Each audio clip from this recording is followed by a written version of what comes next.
élevage et vous avez travaillé, vous avez fait une étude aussi sur les lignées maternelles de chevaux de selle.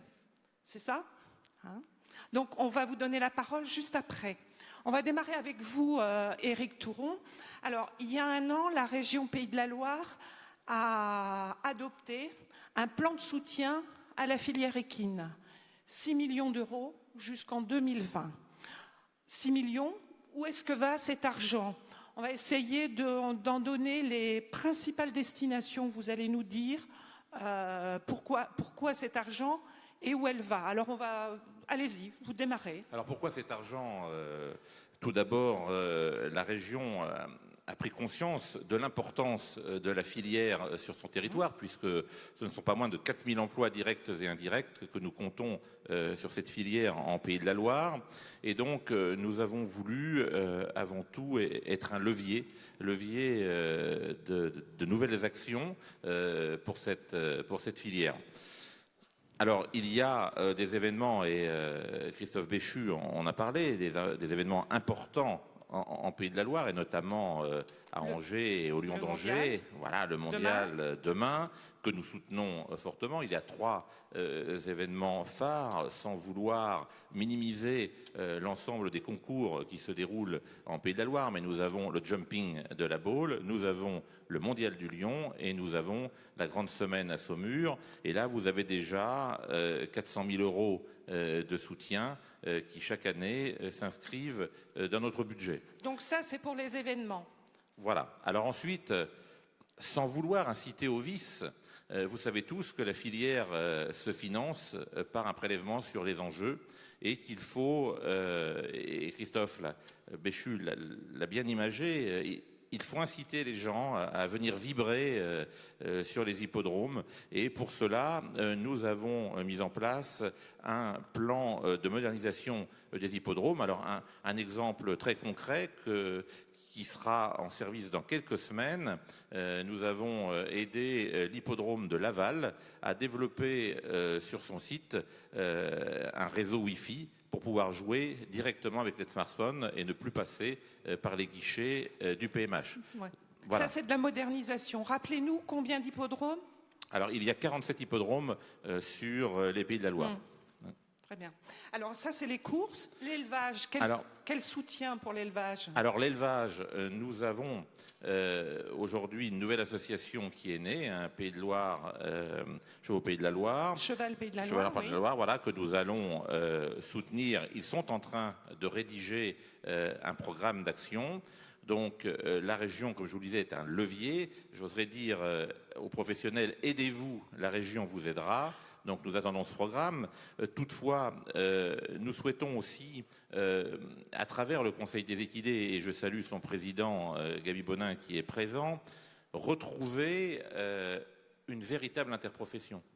Parce que le monde du cheval est éclaté. J'ai en responsabilité 2 autres secteurs à la région, la viticulture et la forêt.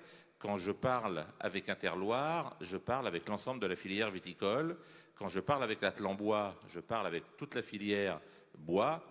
Quand je veux parler d'une seule voix avec la filière cheval, c'est un petit peu compliqué. Donc c'est pour l'aider à se structurer, ça.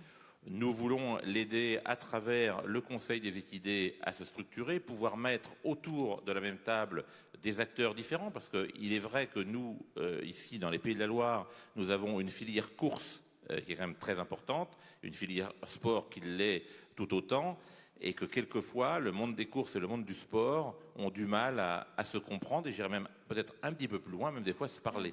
Donc nous mettons beaucoup d'espoir dans le Conseil des équidés pour créer en son sein un lieu d'échange et pour nous un interlocuteur unique pour la filière. Alors on y va peut-être dans le désordre, mais le soutien au tourisme équestre, par exemple, qu'est-ce qu'il faut faire pour améliorer? Alors le tourisme équestre...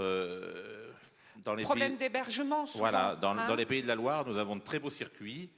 Par contre, on s'aperçoit que bien souvent, ce sont des circuits qui ne permettent pas aux randonneurs de pouvoir rester plusieurs jours sur notre territoire et donc apporter de la plus-value par leur présence. Donc nous souhaitons aider tous les programmes d'hébergement, tous les projets d'hébergement qui tournent autour de circuits de randonnée équestre. Très bien. Alors, on y va rapidement, mais il faut qu'on parle quand même des races locales aussi. Il y a des choses concrètes qui sont en train de voir le jour. Alors ça, c'est en collaboration avec Mme Douaré et l'IFCE. Effectivement, nous avons des races locales, plus particulièrement dans les chevaux dits lourds, les chevaux de trait, où nous avons des baisses de naissance récurrentes et inquiétantes. Donc nous essayons, et le défi est important, hein, de trouver de nouveaux débouchés pour ces chevaux, et puis aussi inciter les éleveurs à faire remplir leurs juments, parce que beaucoup d'éleveurs aujourd'hui, qui sont des passionnés avant tout, hein, parce que le modèle économique dans le cheval de trait est plutôt un modèle de passionnés. Nous avons essayé de les aider, de faciliter la reproduction, et puis avec l'aide de l'IFCE, trouver de nouveaux débouchés. On parle de cheval territorial, on parle de cheval environnemental. Pour vous donner un exemple, on peut imaginer, avec une réglementation pour les collectivités de plus en plus contraignante pour les espaces environnementaux, de pouvoir avoir dans ces espaces des chevaux qui seraient là, qui créeraient à mon avis aussi du lien social avec les habitants. C'est une forme d'innovation sociale. C'est une forme d'innovation ou de retour aux sources, parce que autrefois on prenait plaisir à aller voir les chevaux dans les prés. Ouais. Donc dans un lotissement, on pourra peut-être demain prendre plaisir à regarder des chevaux pâturer. On pourrait parler de ces nouveaux usages plus longuement, mais je pense qu'on a balayé quelques points forts. Je vais maintenant donner la parole à Sylvie Douaré pour qu'elle nous présente son étude, ses objectifs et les principaux éléments qu'elle met en évidence. Alors, peut-être que par rapport aux études des retombées économiques du Mondial du Lion, la première question à laquelle il peut être important de répondre, c'est pourquoi on l'a faite, cette étude. Donc, si c'est possible de remettre la diapo précédente, en fait, il y avait 3 objectifs principaux. D'une part, cet événement qui a 32 ans et qui a donc été initié par les haras nationaux, maintenant donc devenu Institut français du cheval et de l'équitation. Aujourd'hui, c'est un événement que les collectivités territoriales et les acteurs privés locaux sont en train de se réapproprier. Et donc, pour ces organisateurs, on voulait en fait leur fournir des données, des arguments, pour qu'ils puissent donc faire évoluer le modèle économique de cette manifestation. Pour le territoire, c'est important aussi, parce que ça permet de savoir en quoi un championnat du monde qui a lieu sur un territoire rural peut être un levier économique pour le développement de ce territoire. Et enfin, nous, en tant qu'institut, et je rejoins là ce qu'a dit M. Pignolet tout à l'heure en exprimant un besoin d'études de fond, je dirais, par rapport à la manière de mesurer la portée d'événements, d'actes, d'actions qui sont conduites. Pour nous, en tant qu'institut, c'est vraiment l'occasion de capitaliser des données de manière à pouvoir ensuite comparer des événements. Donc, voilà. Donc, au niveau des partenaires sur l'étude, donc au niveau de l'organisation, l'organisateur, c'est l'association Le Lion Équestre, qui nous a donc accueillis sur sa manifestation l'année dernière. On a une méthodologie éprouvée qui est basée sur des travaux antérieurs qui ont été faits par l'INRA et le Centre de droit et d'études du sport. Et ensuite, toute l'analyse des données que l'on a recueillies à l'occasion du Mondial du Lion, l'événement donc Haras Nationaux 2016, ont été traitées en collaboration avec l'IUT de Vannes, l'IUT de statistique. Cette étude a été coordonnée par Anne Cariou et Mathilde Fauque, qui sont dans la salle et que vous retrouverez au niveau du stand IFCE si besoin et si vous avez plus de questions. Le territoire d'études, c'est un territoire d'études de 9 communautés de communes autour du Lion d'Angers. Alors, il y en a 5 dans le Maine-et-Loire, oui. 2 en Loire-Atlantique. Oui, parce que c'est vraiment... Et 2 en Mayenne, on est aux frontières. Exactement, parce que donc, le Lion d'Angers est situé très au nord du département de Maine-et-Loire. Et là, on a clairement donc, un événement qui a un impact sur plusieurs départements. Nous, on s'est contenté, on dira, des territoires, des communautés de communes limitrophes. Donc tous les chiffres qui sont présentés par la suite sont sur ce territoire d'études. Évidemment, si on considérait au niveau de la région, les chiffres que je vous présente seraient à revoir à la hausse. Alors, les principaux éléments que met en évidence cette étude? Alors, le principal élément, donc, je vous rappelle que le Mondial du Lion, c'était l'année dernière à peu près 42 500 visiteurs. Donc c'est vraiment une manifestation hors norme au niveau de la fréquentation des manifestations équestres.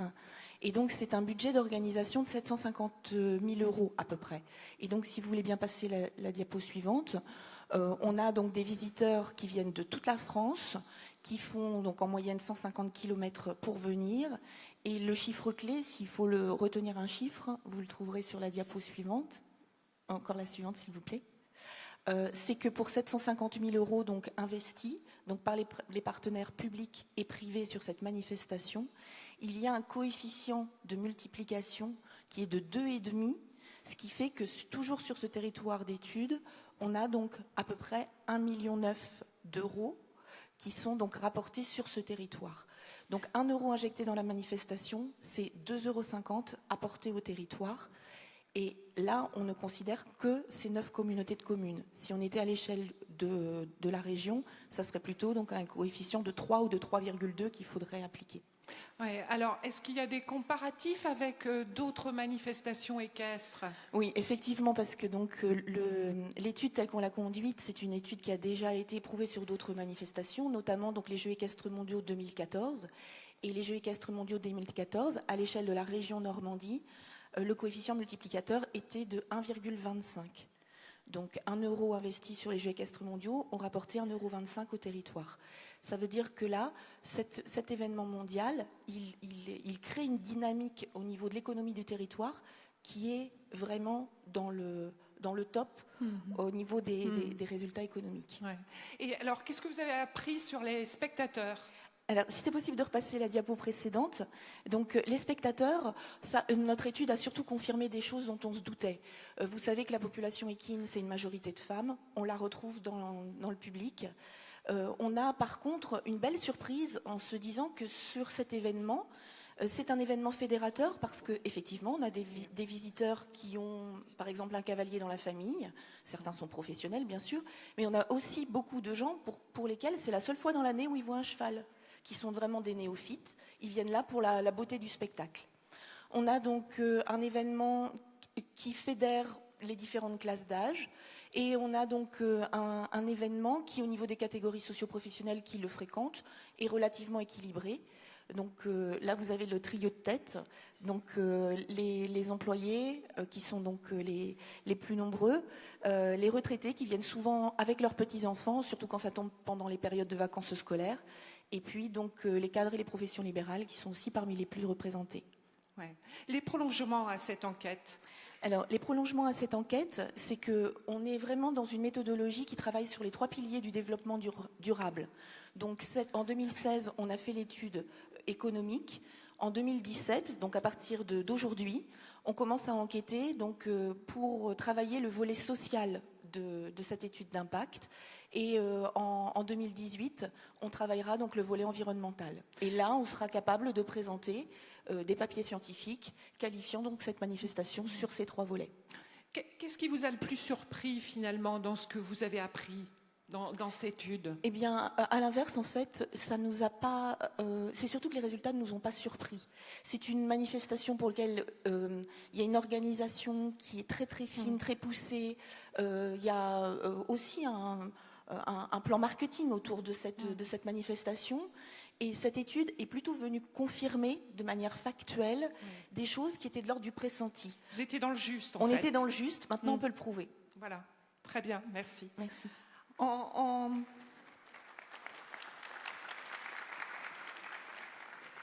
Alors, Marie Le Serre, vous avez été sollicitée par l'association Cheval Pays de la Loire pour faire une étude sur les lignées maternelles. Alors, d'abord, vous allez nous expliquer de façon assez simple pourquoi on s'intéresse aux lignées maternelles dans la reproduction. Alors, les lignées maternelles, en fait, ça a été une étude qui a été en collaboration avec l'association Cheval Pays de la Loire, puisque l'association s'est rendu compte que les éleveurs, ils avaient des juments et des chevaux donc, de très haute qualité, et ils ont voulu vraiment savoir quelles étaient les meilleures lignées maternelles, celles françaises de la région. Et donc pour cette étude, tout d'abord, on a réalisé une étude bibliographique pour savoir quels étaient les potentiels dynamique de la région Pays de la Loire. Donc, on a pu montrer qu'il y avait un dynamique économique et que c'était aussi une région avec une très forte notoriété, avec les chiffres de 2e région d'élevage, 3e région en nombre de licenciés, aussi une très grande prédominance du sel français sur le territoire. Et donc, c'était vraiment une région dynamique. Et c'est une région ancestralement avec le cheval sur la région. Ouais, une région de reproduction. Voilà. Et donc, au cours de vos travaux, finalement, vous avez pris des critères. Comment vous avez regardé les choses pour avancer? Alors, j'ai travaillé en collaboration avec le Studbook, Sel français. Donc, et j'ai récupéré les critères qu'eux utilisaient pour la sélection. Critères de compétition. Oui, donc les indices de performance, donc l'indice de saut d'obstacle, dressage et concours complet. Aussi les points de performance, les primes d'aptitude à la compétition équestre. Les notes attribuées à la valeur de la lignée entière, donc sur 5 générations. Et donc, aussi les notes modèle et allure, puisque maintenant les éleveurs ils veulent des chevaux performants en concours, mais aussi des chevaux qui soient beaux. Donc c'était tout ça, tout un ensemble de critères. D'accord. Et vous avez mouliné tout ça et vous avez abouti à quoi? Alors à l'issue de l'étude, on a obtenu 59 lignées, donc c'est les meilleures lignées celles françaises maternelles de la région, et qu'on a pu catégoriser en 3 sous-catégories. Donc une catégorie qu'on peut voir sur cette diapo, une catégorie en prometteur, une en confirmé et une en élite. D'accord. Alors finalement, à quoi ça va servir?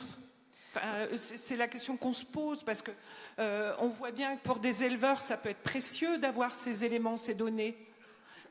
Comment on va utiliser ces données maintenant? Alors de là, il y a une étude sur quelle promotion donc, on peut faire de ces lignées. Donc moi, j'ai réalisé un carnet des meilleures lignées de la région.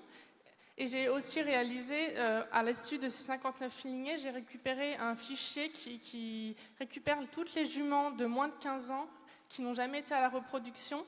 Et j'ai pu récupérer aussi les données sur les naisseurs pour qu'on puisse avertir les actuels propriétaires que ces juments appartiennent à des très bonnes lignées de la région, ou des lignées qui sont performantes sur différents points.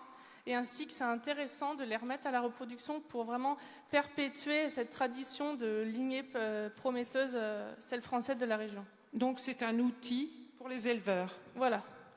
Très bien, merci.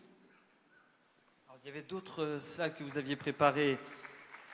Oui, alors en plus de ça, j'ai fait une étude brièvement sur l'impact de l'étalonnage privé sur ces lignées. Et donc ce qu'on a pu obtenir, c'est que certes, il y a l'étalonnage privé, ça a un effet une sorte de dilution du patrimoine local du sang sel français, mais ça en aucun cas ça n'a impacté sur les performances sportives. Donc c'est vraiment qu'il y a un impact de l'étalonnage privé depuis les années 80-90, mais ça n'empêche pas d'avoir des juments performantes et des chevaux performants en concours et en concours de haut niveau. Très bien, parfait. Merci beaucoup pour toutes ces informations, toutes ces présentations. Merci de votre attention, vous le disiez. On vous garde quelques instants sur scène. Si vous avez des questions pour la région, pour la politique cheval, mais également pour le mondial qui débute demain. J'ai vu pas mal de réactions tout à l'heure à la présentation qui a été faite par Sylvie. Mais aussi question peut-être à Marie. Alors je ne vous vois pas très bien. Si vous voulez bien lever la main, si vous avez des questions pour l'application peut-être des politiques, le Lion d'Angers, avec son mondial, l'étude de Marie. Moi, je peux revenir sur un point avec Éric Touron. À Saint-Gilles-Croix-de-Vie, cet été, on a utilisé des chevaux pour ramasser... Pour nettoyer les plages, voilà. Voilà, c'est ça. Donc, je voulais que vous nous expliquiez ça en 2 mots, quoi. En 2 mots, c'est très simple. La ville de Saint-Gilles-Croix-de-Vie a pris la décision, pour l'année 2017, de faire nettoyer ces plages par une société privée qui n'utilise que le cheval de trait pour tous les travaux urbains. Et donc là, en l'occurrence, le nettoyage des plages. Et donc, la région est venue en soutien de cette action en espérant qu'elle se généralise dans les années futures. Moi, je voulais rebondir sur vos propos tout à l'heure, parce que vous constatiez le fait que la filière avait parfois du mal à s'écouter, s'entendre, se parler, les acteurs eux-mêmes. Mais est-ce que le politique, les collectivités locales n'ont-elles pas un rôle à jouer pour justement mettre les gens autour de la table, ou les collectivités locales et les politiques en plus généralement n'ont-ils toujours que le rôle de juste constater? Alors, on a plus que constaté, je pense. Notre rôle est d'inciter, d'aider. Les politiques ne peuvent pas tout faire. Et puis d'abord, ce ne serait pas raisonnable de vouloir tout faire à la place des vrais acteurs économiques. Donc je vous l'ai dit, nous mettons beaucoup d'espoir dans le Conseil des équidés. Nous y avons mis des moyens, nous finançons un poste, nous sommes à leur écoute. Nous attendons... Mais vous appelez de vos voeux plus d'union. J'appelle plus d'union. Si vous voulez, c'est très compliqué de bâtir une politique quand vous avez une multitude d'interlocuteurs en face de vous. Quand vous avez un seul interlocuteur, c'est quand même plus facile pour mener une action ou décliner un programme pluriannuel. C'est quand même beaucoup mieux. Et donc, c'est ce que nous espérons. Je le redis, à mon avis, la réussite de ce plan cheval financé par la région ne se trouvera pas, à mon avis, sous le sabot d'un cheval. Il faudra un véritable attelage, je pense avec beaucoup de chevaux, mais surtout avec des meneurs qui soient capables de s'entendre. Mais c'est quand même une impulsion. L'impulsion, c'est quand même à vous de la donner. Bien, nous la donnons. C'est ça. Voilà, nous avons voulu confirmer que les Pays de la Loire étaient une terre de chevaux. C'est pas, on identifie plus le cheval à notre région voisine et amie qu'est la Normandie. C'est un petit peu moins vrai pour les Pays de la Loire. Donc nous avons voulu impulser cette image cheval en Pays de la Loire. Des questions venant de la salle sur la politique de la région, sur le mondial peut-être. Certains d'entre vous seront présents demain pour le mondial. Une question. Oui, pardon, je ne vous avais pas vu. Une question au deuxième rang. Merci de vous présenter et on vous écoute. Alors, on va ouvrir ce micro-là. Normalement, c'est plutôt, voilà, essayez. Non, toujours pas. Alors, attendez, je vais vous amener le mien, tout simplement.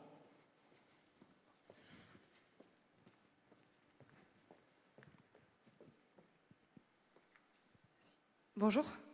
Alors, je m'appelle Aude Ternay, je suis monitrice d'équitation et éleveuse. Je m'adresse à monsieur. Vous avez parlé des différents grands événements qui allaient avoir lieu sur le département. Sur la région. Sur la région. Sans évoquer le jumping de Nantes, on est au courant qu'il va avoir lieu à nouveau. Est-ce que vous pouvez nous en parler un petit peu? Est-ce que le fait qu'il va être réorganisé, ce sera de façon durable ou... Voilà. Écoutez, alors, la région viendra soutenir cet événement comme il soutient les autres événements.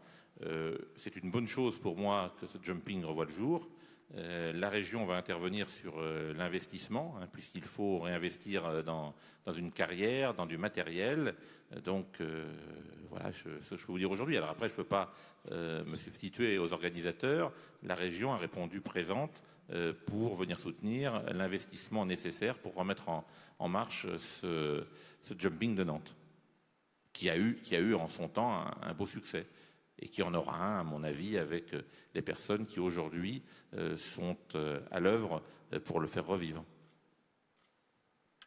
D'autres questions venant de la salle. Je vais essayer de vous apercevoir si quelqu'un lève la main. Moi, j'avais une question sur le Lyon, ou ici au premier rang, une question sur le mondial. On a parlé de l'impact régional et plus local. Est-ce que vous avez réussi à savoir combien de spectateurs viennent de l'étranger pour assister à cet événement? Est-ce qu'il est aussi populaire à travers l'Europe et quelle est sa portée? J'aurais des difficultés à vous donner des proportions. Effectivement, on a des spectateurs européens, beaucoup qui viennent accompagner des cavaliers, soit parce qu'ils sont dans leur staff ou dans leur cercle familial, ou alors des fans, des gens qui suivent les cavaliers. On peut avoir effectivement des personnes des pays limitrophes. On a des Anglais qui résident, par exemple, en France. On a des étrangers qui résident en France et qui viennent voir leur cavalier à cette occasion-là. Qui sont fans de complet. Oui. Par contre, j'aurais du mal à vous donner des statistiques précises. On parle beaucoup anglais sur le Mondial du Lion, c'est sûr. Et on n'a pas parlé de l'âge tout à l'heure. Peut-être qu'il y a un slide qui est Oui. passé, mais on n'a pas parlé de l'âge. Alors en fait, les personnes qui fréquentent le mondial, donc effectivement je l'avais sur une slide, du coup je recherche pour ne pas vous dire de bêtises, on a une proportion à peu près de 30% de personnes qui ont moins de 35 ans. Ouais. Les étudiants sont très présents. Et l'autre population importante, c'est les plus de 50 ans. Et c'est vrai que c'est un événement très très familial. C'est un public qu'on n'a pas l'habitude de voir sur les autres manifestations équestres. Ouais. Quand on dit que 30% ou un peu plus d'1 sur 4 a moins de 30 ans, est-ce que ça veut dire que finalement il y a aussi un public jeune qui va à ces manifestations? Ah, oui, oui. Mais le Mondial du Lion, c'est quand même une manifestation ancienne. Hein, voilà, c'est un peu surprenant, non? On se dit que eh bien, hier soir, on avait le repas d'ouverture en fait officiel du Mondial hier soir, et le président de l'association Le Lion Équestre parlait des bénévoles. C'est une manifestation sur laquelle il n'y a pas de problème pour mobiliser 300 bénévoles. Alors qu'il y a plein d'autres manifestations pour lesquelles il y a des difficultés. C'est une manifestation pour laquelle il y a une adhésion, je dirais une adhésion populaire qui est très grande et qui se manifeste aussi par la présence d'énormément de jeunes dans les bénévoles. Donc oui, à tout niveau, c'est une manifestation qui fonctionne. Alors ça, on aimerait bien connaître la recette, parce que c'est vrai que dans d'autres événements, malheureusement, ce n'est pas du tout le cas. Est-ce que vous avez une recette? Parce qu'on est là je vous invite à venir voir et à vous imprégner. Venez samedi, vous verrez. C'est pas moi qui vous pose la question, c'est plus généralement, car vous savez que dans d'autres activités, notamment épiques, il y a cet enjeu de trouver, voilà, du vieillissement, de trouver une relance au niveau des jeunes qui pourraient s'investir de façon bénévole dans des associations, dans des sociétés. C'est l'ancrage dans le territoire, peut-être? C'est quoi la recette? Alors, en comparaison, par exemple, aux sociétés de courses qui ont du mal aujourd'hui à trouver des bénévoles, là, on est sur un événement ponctuel. C'est-à-dire qu'on mobilise des gens, effectivement, en grand nombre sur un week-end, une fois dans l'année. Et ils ont relativement peu besoin de s'impliquer, par ailleurs, dans la vie de l'association. La difficulté, souvent, maintenant, c'est de trouver des jeunes qui s'investissent durablement dans des organisations associatives où il faut venir plusieurs fois dans l'année, où il faut participer à l'entretien, participer à la construction de la politique de l'association. Ça, c'est des choses où c'est plus difficile. Par ailleurs, quand on fait de mobiliser tous les types de publics, je pense que c'est un événement qui a toujours su aussi écouter ce qu'attendaient les publics, de manière à les faire venir.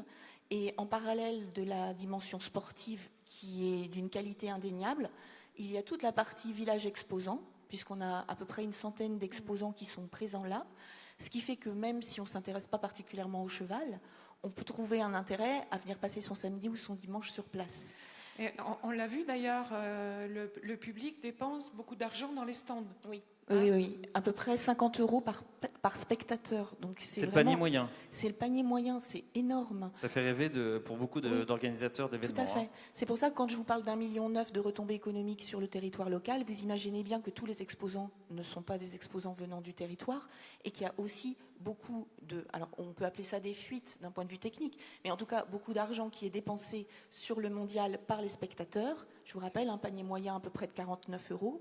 42 000 visiteurs, je vous laisse faire le coefficient multiplicateur, et beaucoup d'argent donc, qui est investi dans d'autres entreprises de la filière équine qui ne sont pas basées sur le territoire d'études, mais qui viennent commercer à cette occasion-là. Parfait, merci pour toutes ces informations. Des questions? Oui, monsieur, une question. Vous avez entendu déjà ce matin, vous avez des questions à poser, c'est sympa, ça nous amène une interactivité. Sachez que juste après, nous partirons pour Deauville, tous ensemble, comme ça, et on évoquera les ventes dématérialisées, ces entrepreneurs qui innovent, ces entrepreneurs de la filière cheval qui innovent pour être dans l'air du temps. Monsieur, on vous écoute. Oui, vous avez cité les retombées financières du Mondial du Lion sur le territoire, et vous avez cité aussi les chiffres sur les Jeux équestres mondiaux de Normandie. Je voudrais simplement savoir d'où viennent les références des chiffres, puisque s'il y a vraiment une étude, moi je viens de Normandie, on serait intéressé par la voir, parce qu'on n'avait pas ces chiffres-là dans les semaines qui ont suivi, c'était beaucoup plus positif que ce que vous avez donné. Donc si vous avez des chiffres et des références de chiffres sur les jeux équestres où il y a quand même eu 620 000 entrées. Hein. Oui, oui. Donc, ce serait intéressant de les avoir puisque la région et les collectivités territoriales En fait, y ont investi aussi de l'argent. Ces chiffres-là, ils en disposent, ils ont été publiés déjà depuis 2015. Donc il y a des publications scientifiques qui ont été faites suite aux Jeux équestres mondiaux. Donc vous trouverez ces données-là. Nous, au niveau de l'IFCE, évidemment, on en dispose, mais ce sont des données qui ont fait l'objet de publications. Donc si vous voulez venir tout à l'heure nous voir sur le stand, on fera en sorte de prendre vos coordonnées, de pouvoir vous envoyer les résultats de l'étude. Rendez-vous est pris. Merci beaucoup. Merci à vous trois. Merci également Edith Gélin de Ouest France. Merci à tous de votre participation également. Et on va passer à un nouveau rendez-vous. Merci. Avant la pause du déjeuner, merci à Marie Le Serre, merci à Sylvie Douaré. Un dernier thème, puisque donc notre volonté cette année, c'est aujourd'hui, c'est déjà demain, pour évoquer les innovations dans le domaine de la filière. Je retrouve avec plaisir Céline Gade qui revient à mes côtés et nous allons être en connexion, dès que Ludovic me l'aura confirmé, avec Deauville et Eric Oyo, le président d'Arcana. Ah, on vous entend, Bonjour Eric. tout à fait. Ah, et on vous voit en plus, c'est formidable.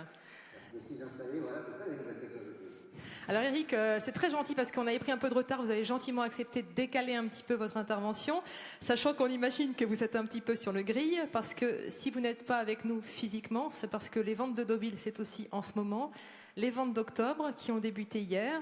Et d'ailleurs, félicitations, parce que autant que je sache, ça s'est plutôt pas mal passé, avec un top price hier à 500 000 € pour un fils d'Abir Sim, c'est bien ça? Une fille, oui. Une fille, oui. Oui, le marché a été assez soutenu, c'est l'équipe, mais plutôt dans une bonne tendance. Ce qui était important pour nous, pour consolider les résultats qui avaient été en croissance, qui avaient été en croissance l'an passé, ce qui a été le cas. Donc un marché qui était dense, international, mais également avec beaucoup de chevaux qui sont destinés à l'exploitation sur le territoire français. Oui, le top price précédent a été battu 3 fois hier. Alors vous, pour autant, ces ventes qui se déroulent à Deauville sont des ventes classiques. On voit derrière vous le ring et les gradins. Les chevaux vont tout à l'heure entrer sur ce ring et y être vendus. Et là, aujourd'hui, vous êtes là pour nous parler des ventes dématérialisées, c'est-à-dire qu'il arrive aussi à Arcana, comme à d'autres opérateurs, mais Arcana s'y est mis très récemment, donc en août 2016, de vendre des chevaux en ligne. Est-ce que vous pouvez nous expliquer, sachant qu'on a une petite télécommande pour manipuler vos slides depuis chez nous? Oui, alors j'avais souhaité vous faire une petite présentation sur ce qui existait, ce que nous pratiquons, et puis une analyse brève sur les points forts ou les points faibles de ce type de vente en ligne. Tout d'abord, si je dois revenir un peu en arrière, si vous pouvez montrer les slides, je vais On essaye de les envoyer. Ça va se faire. Sur ce qui existe aujourd'hui. Voilà. Il y a quelques années, il y avait une plateforme qui était australienne d'ailleurs, qui avait été utilisée par Inglis en Australie, qui est une grosse compagnie de vente, par Tattersall en Angleterre également et par nous, qui était la prise lors de ventes physiques, qui était la prise d'enchères online, comme on peut le faire dans les ventes d'objets d'art, par exemple avec le gros live, mais compte tenu des conditions de vente spécifiques qui garantissent le paiement. Contrairement effectivement aux ventes d'objets d'art, il était nécessaire que ce processus soit extrêmement sécurisé. Ce qui avait été fait, on avait donc travaillé pendant 1 an avec cette plateforme, Inglis également, Tattersall aussi, mais il y avait assez peu effectivement de gens qui enchérissaient lors de ventes physiques par Internet, et puis cette plateforme a eu une vie économique un peu compliquée et n'a pas pu tenir. Donc ce processus a été abandonné au profit de la communication normale lors de ventes physiques, c'est-à-dire avec des agents qui sont sur place ou des enchères par téléphone. Il faut savoir qu'effectivement, quand on vend des chevaux, contrairement aux objets d'art, on vend du vivant. Donc ça complique un petit peu les choses. C'est pas comme un tableau qui est statique, qui quand la vente est terminée est mis dans un coffre-fort, le cas échéant bien au chaud. Un animal, c'est compliqué, il vit, il peut avoir des soucis physiques par ailleurs, ou pas du tout, ce qui n'est pas gérable. Mais que ce soit vivant ne permet pas autant de souplesse que peut l'être un objet d'art.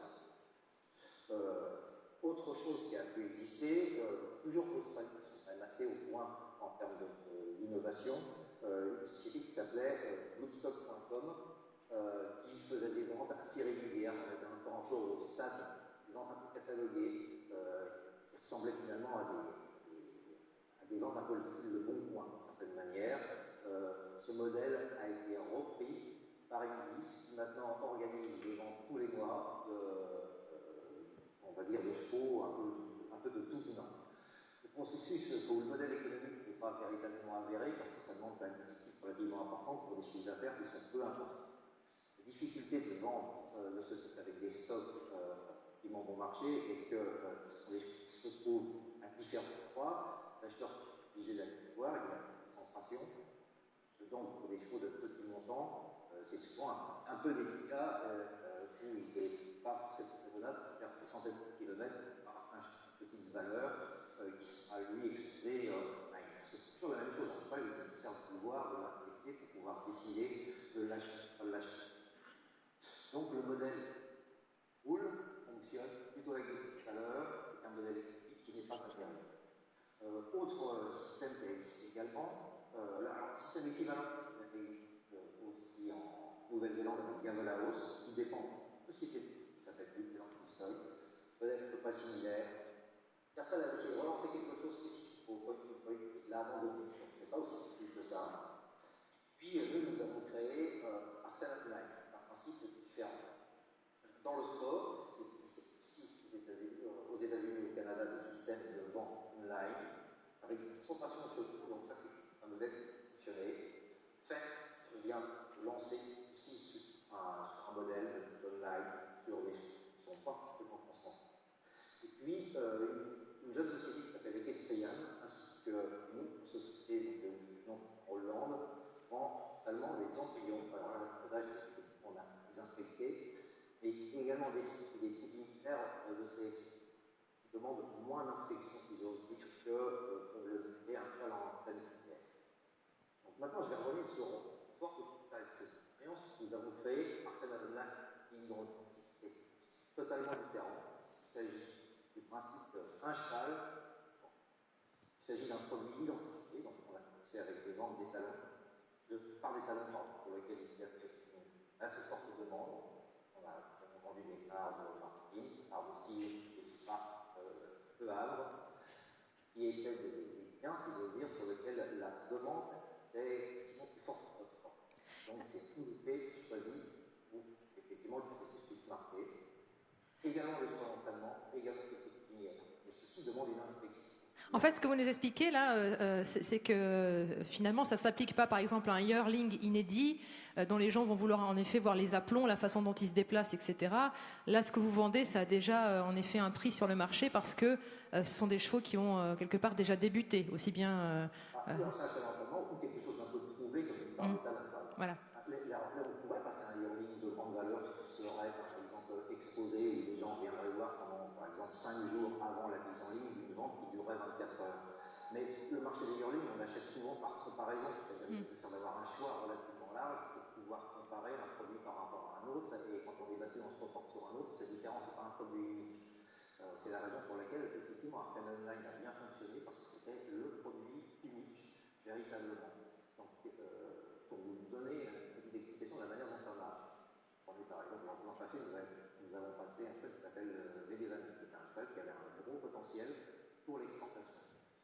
Ce cheval, en l'occurrence, a été mis online. Une campagne a été faite pendant 5 jours. Un dossier vétérinaire complet était disponible sur notre propository online également, c'est-à-dire un dossier consultable complet pour des vétérinaires qui se sont agréés par un acheteur potentiel. Et puis, le cheval a été visité pendant ces 5 jours par les agents d'acheteurs différents également. Puis la vente commence. Pour que la vente puisse commencer, la vente commence par exemple à 15h un mardi, et il est prévu qu'elle se termine à 15h le mercredi, ce qui permet de toucher à peu près tous les fuseaux horaires, on a des acheteurs potentiels australiens, dans le Moyen-Orient, aux États-Unis et en Europe. Les acheteurs sont obligés de s'agréer pour une demande d'agrément. Donc nous vérifions, leur crédibilité, 2, leur capacité d'acheter, bien évidemment, comme s'il s'agissait de vente physique. Donc nous agréons cet acheteur potentiel, puisque quand l'adjudication est prononcée, il y a garantie de paiement qui est donnée au vendeur, comme toutes les conditions de vente physiques. L'agrément étant donné, le bénéficiaire a un code, donc il est vérifié, puis quand la vente commence, eh bien, les enchérisseurs mettent un bid par Internet, reçoivent une notification pour confirmer leur bid, c'est quasi immédiat, puis la totalité des gens inscrits qui sont agréés à la vente reçoivent une notification comme quoi une enchère est déposée, et ainsi de suite. Dans ce cas présent, nous avions 40 personnes enregistrées et nous avons eu 13 personnes qui ont agi. Le cheval a été vendu 800 000 € avec une véritable bagarre. Au-delà du temps imparti, nous avons également une règle qui s'appelle l'exit time, afin que l'acheteur potentiel n'attende pas les 3 dernières secondes pour essayer de prendre de vitesse son éventuel adversaire, vu des temps liés aussi à l'échange. Il est considéré que dans les 20 dernières minutes, par exemple, si la vente va se terminer à 15 h, une enchère est postée à 14h55. Eh bien, il y a un décalage de 20 minutes, un décalage du temps de vente de 20 minutes. C'est-à-dire que la fin de vente est repoussée à 15h15. Et ainsi de suite. Tant et si bien qu'il y avait une telle demande pour ce cheval que la vente a duré 1h15 de plus. Il y a eu une bagarre entre deux enchérisseurs pendant la journée, repoussant à chaque fois le délai de 1 minute. Ça devait être quand même assez facilement à observer. Deux questions. D'une part, est-ce que c'était public, c'est-à-dire est-ce que quand on n'est pas enregistré comme acheteur, on peut quand même assister à la vente derrière son écran? Tout à fait, c'est une bonne question. On assiste à la vente, c'est-à-dire qu'on voit l'implémentation des enchères sur l'écran de l'enfant connecté sur Arcana Online, mais puisqu'on n'est pas enregistré, on ne reçoit pas les notifications. Oui, bien sûr. Si vous êtes enregistré, vous recevez une notification d'une part par email et d'autre part par SMS, comme quoi une enchère va être portée par l'enchérisseur numéro 18, et ainsi de suite. Si vous êtes enregistré, donc vous recevez chacune de ces différentes notifications. Si vous ne l'êtes pas, vous suivez simplement sur l'écran. Et deuxième question, est-ce que vous pensez que ce cheval-là aurait fait le même prix sur un ring, ou plus ou moins? Est-ce que ça a servi? Est-ce que ça a servi son prix d'être vendu en ligne? Dans le cas présent, il me semble que oui. Il me semble que oui, parce que c'était un profil qui était relativement rare, cherché, et ça a certainement décuplé les choses. Je me souviens lors de la première vente véritable que nous avions fait, qui était une part de Céline, à l'époque où il n'y avait quasiment pas de part sur le marché, une part que nous avions estimé 200 000 € à peu près, et qui a vraiment fixé la valeur du marché de part de Céline après, puisqu'elle avait vendu 340 000. On avait des enchérisseurs, je me souviens, un agent anglais intervenait et il s'était réveillé la nuit alors qu'il avait encore du temps, puisque la vente terminait à 15 h le lendemain, pour remettre une enchère à 4 h du matin en me commentant après que ce truc rendait complètement addict. Donc il y a des effets, effectivement, et il n'y a pas besoin d'être dit pour comprendre d'ailleurs le fonctionnement. C'est assez. J'avoue que le bâti du site a été fort bien réalisé. Et je remercie les concepteurs et d'ailleurs et aussi le fait de travailler en commun chez Arcana pour avoir essayé de penser à peu près à tous les détails. Notre objectif, si vous voulez, quand on a conçu ce site, c'était d'essayer de restituer derrière l'écran ce qui se passe dans une salle de vente. On a essayé de trouver le maximum d'analogies pour que les effets puissent être les mêmes. Alors justement, Eric, en nous dressant les forces et faiblesses des ventes en ligne, est-ce l'avenir des ventes? Est-ce applicable à tous les chevaux? Est-ce ce sur quoi vous allez travailler dans l'avenir? Comme je le disais en préambule, nous vendons du vivant. Il se doit donc d'être inspecté, de faire une vente avec 100 chevaux en ligne. Aujourd'hui, tel que nous le pratiquons, je n'y crois pas véritablement. Alors, on pourrait peut-être imaginer le fait qu'il puisse y avoir 100 chevaux réunis au même endroit et qui passent en vente avec un début de vente toutes les 10 minutes, donc des choses se superposeraient. La chose est qu'aujourd'hui, à ce stade, n'est pas aussi évidente. Il est certain que nous avions fait avec des parts d'éthanol au trop, puisque nous avons créé aussi le Arcana Online avec une variante Arcana Pro Online. nous avions vendu 3 parts d'étalons, 3 ou 4 d'ailleurs, je crois 4 parts, dont les fins de vente se terminaient à 1 heure d'intervalle. On n'en a vendu que 2 sur les 4 d'ailleurs, la pression des marchés n'est pas tout à fait la même, mais technologiquement ça a assez bien fonctionné. Mais je vois assez mal aujourd'hui, à ce stade, avec le principe que nous avons établi, passer sans l'eau d'affilée. Je pense que la chose sera un peu trop complexe. En un mot, les forces et faiblesses, si vous voulez bien. Alors, les forces, d'abord, c'est la notion globale de la communication qu'il peut y avoir, le fait effectivement que l'on puisse enquérir de n'importe où. Ça, c'est une chose qui est importante. La communication est aussi globale. Il est important que le cheval ait été élu et qu'on puisse donner le maximum d'informations. Le fait d'avoir un dossier vétérinaire pour un cheval en entraînement qui soit online et consultable par des vétérinaires qui sont agréés par les acheteurs est également quelque chose qui est une véritable force. Dans les autres forces que j'avais pu citer... Mais les coûts de structure minimisés, du coup, par définition? Alors, effectivement, on en parlait ce matin.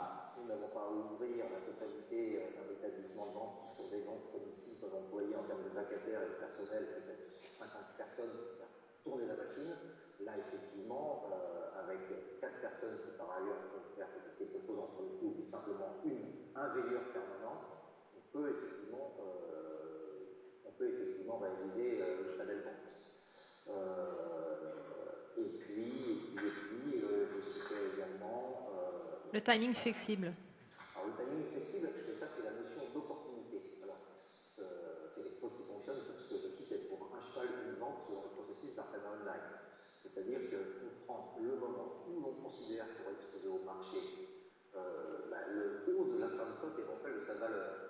On parle des talons, ça devait correspondre au moment où le cheval faisait les gagnants, au moment où on sentait que le marché pouvait frémir, et suffisamment en amont de la saison de vente, mais pas trop tôt, pour qu'effectivement un utilisateur potentiel de l'assaillie offerte pour la prochaine saison de vente, ou de 2 saillies offertes attachées à la part, puisse être utilisé. Donc effectivement, on a ce temps. Pour un cheval d'entraînement, c'est le moment où il se met en valeur. Le moment où il vient de faire effectivement la perte qu'il valorise.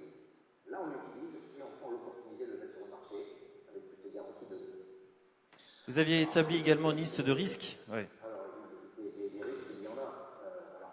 On est toujours un tout petit peu inquiet compte tenu des piratages multiples qui peuvent exister, du fait de pouvoir être attaqué. La web attaque existe. Le processus de sécurisation pourrait présenter un risque. En règle générale, effectivement, pour les choses chères, quand on reçoit les agréments, on prend quand même un appel tous les acheteurs qui s'agréent pour s'assurer qu'effectivement l'email est bon, qu'il a bien envoyé, etc., etc. Ce sont des gens qu'on a déjà identifiés, qui sont identifiés, qui sont en règle générale connus du marché, où leur intermédiaire l'est. Donc on fait une double vérification parce que c'est nécessaire de sécuriser notre processus. La notion de garantie de paiement, puisqu'elles sont attachées aux ventes de chevaux telles que nous les pratiquons, eh bien, dans le même ordre, il est nécessaire de s'assurer de la fiabilité de l'acquéreur, mais ça c'est notre travail dans toutes les ventes par ailleurs. Parce qu'en fait, pour préciser aux gens qui ne sont pas forcément du monde des courses, quand on vend un cheval sur votre ring, on est assuré d'être payé. C'est-à-dire que si jamais l'acheteur ne paie pas, vous, Arcana, vous avez des assurances qui font que le vendeur est payé. Est-ce qu'il en est de même? Alors déjà, on n'a pas d'assurance, parce que les assurances nous coûtent plus cher que ce qu'on gagne. Enfin, en tout cas, nous, on est payés. Les vendeurs sont payés. Quand leur cheval paye, ils sont sûrs d'être payés. Non, mais c'est pas évident pour tout le monde, parce que c'est pas forcément comme ça dans tous les cas dans les ventes de chevaux. Dans les ventes de chevaux, en France, dans les ventes de chevaux de course, c'est le cas. En Europe, c'est le cas. Aux États-Unis, c'est le cas. En Australie, c'est le cas. Les ventes professionnelles de chevaux de course, c'est le cas. Oui, pas dans les chevaux de course, je voulais dire, justement. Éric, on lançait avec vous notre chapitre ces entrepreneurs qui innovent. Pourquoi quelque chose d'aussi traditionnel et j'allais dire ancien que le cheval ou l'animal au milieu d'une place de marché vendue? Alors bien sûr aujourd'hui c'était plus exactement ça quand on voit notamment la salle qui est juste derrière vous. Mais enfin quand même le fondement c'est bien cela. Pourquoi faut-il innover? Qu'est-ce qui vous a poussé à vous dire tiens il faudrait qu'on fasse autre chose? Déjà c'est la marche d'une entreprise normale d'innover et de se développer. Voilà. C'est ce qui... la valeur d'une entreprise, c'est d'essayer de trouver des marchés nouveaux, des clients nouveaux, d'autres produits à vendre, mais également des techniques de commercialisation qui puissent être adaptées au monde moderne. Donc c'est normal que nous puissions chercher à avancer. La globalisation des techniques de marché aussi nous fait dire qu'il est nécessaire de toucher le maximum de monde sans qu'ils se déplacent d'une certaine manière, et on sait que les gens aiment bien décider eux-mêmes de ce qu'ils achètent. Et dans certains cas, le fait de pouvoir qu'un acheteur final, un user, puisse lui-même mettre les bids alors qu'il a envoyé quelqu'un voir le cheval, est quelque chose qui, je pense, génère aussi de l'adrénaline et du plaisir d'une certaine manière. Donc ça a été intégré, et puis il se vend maintenant beaucoup de choses par Internet. Alors, comme je disais, la grosse différence, c'est qu'on vend du vivant. On ne vend pas ni un tableau, ni éventuellement une paire de chaussures. Une paire de chaussures, vous direz, je vais l'essayer, mais néanmoins, on peut prendre le risque d'acheter sur Internet quand même. Donc il fallait trouver ce qui puisse un peu réunir les différents facteurs pour arriver à proposer quelque chose sur Internet. Et je pense qu'on va continuer à évoluer d'ailleurs, et que peut-être arriverons-nous à terme à trouver le bon déclic pour que soit proposé plus de choses de la même manière, ou peut-être de manière aussi simultanée. On réfléchit pour des évolutions qui aujourd'hui ne sont pas d'une grande évidence, parce que le cheval, pour l'acheter, il faut le voir et le comparer.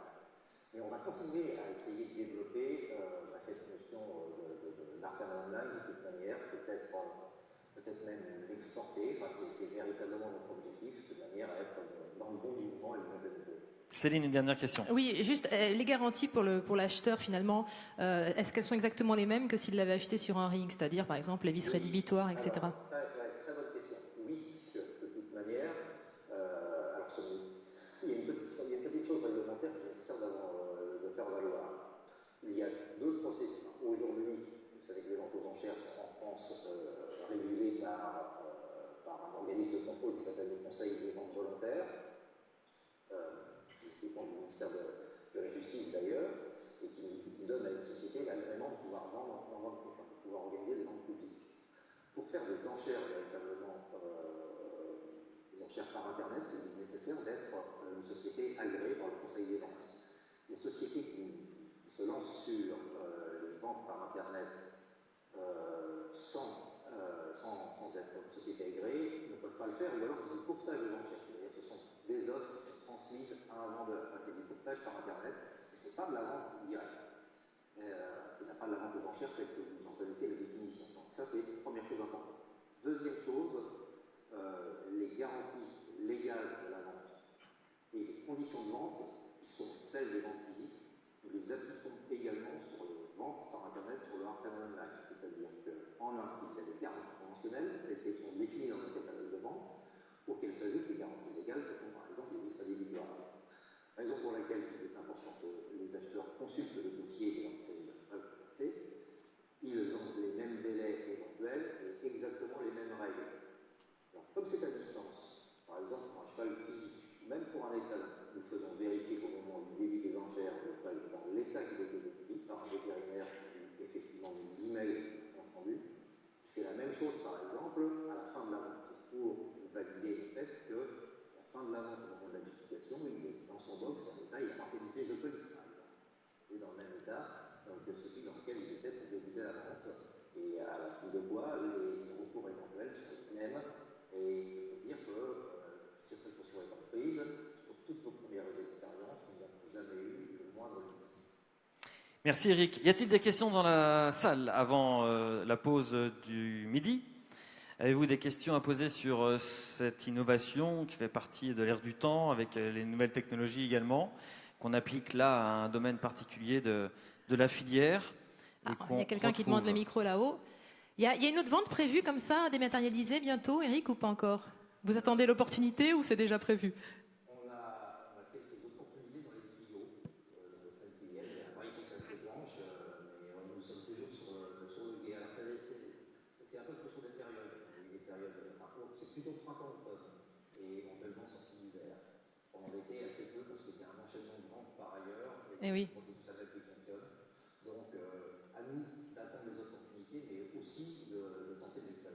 Monsieur, on vous laisse vous présenter et poser votre question. Oui, Laurent Vigneault, je voulais poser la question à Eric, puisque ce sont des ventes aux enchères de chevaux de course. C'est un marché dans lequel, en général, les courtiers interviennent. Je voulais savoir comment ils géraient cette problématique des courtiers par les ventes sur le web. Exactement de la même manière que pour les ventes physiques, c'est-à-dire dans nos conditions de vente, entre les frais de vente et les frais d'achat, il y a effectivement une rémunération qui est prévue pour les intermédiaires agréés. Les acheteurs qui veulent, le cas échéant, bouger eux-mêmes, site avant, ils utilisent un agent pour aller voir le cheval, vérifier le cheval, organiser, effectivement, selon leurs conseils. Donc ça fonctionne exactement de la même manière que dans les ventes physiques. D'autres questions? On va faire comme à Deauville, une fois, 2 fois. On adjuge. Allez, on adjuge. Merci Eric Oyo. Merci, puis Merci bonne chance d'avoir pour été avec nous. vos ventes cet après-midi. Et merci à l'équipe de Francir qui a participé avec l'équipe d'Arcana à réaliser cette liaison en direct via Skype, tout simplement. En fait, ouais, c'est moderne les assises du cheval. Traditionnel également la pause déjeuner. Merci à tous de votre attention. On continue avec les innovations cet après-midi. On va parler de créateurs d'événements, de créateurs de contenu, de créateurs de médias. On va encore parler beaucoup de création autour du cheval et de la filière cheval, qui peut être source, bien sûr, d'innovation. Merci de votre attention. À tout à l'heure. Ah pardon, j'ai 2 infos à vous donner. Excusez-moi. 14h40, la reprise des débats. On a un petit peu décalé, vous connaissez notre tradition là aussi, très légèrement, 14h40. Et nous serons très internationaux dans notre partie de l'après-midi. Donc pensez à prendre des casques si vous voulez tout comprendre des débats que nous aurons cet après-midi, notamment avec un Britannique et une Suédoise qui vont nous rejoindre cet après-midi. Voilà, à tout à l'heure, bon appétit.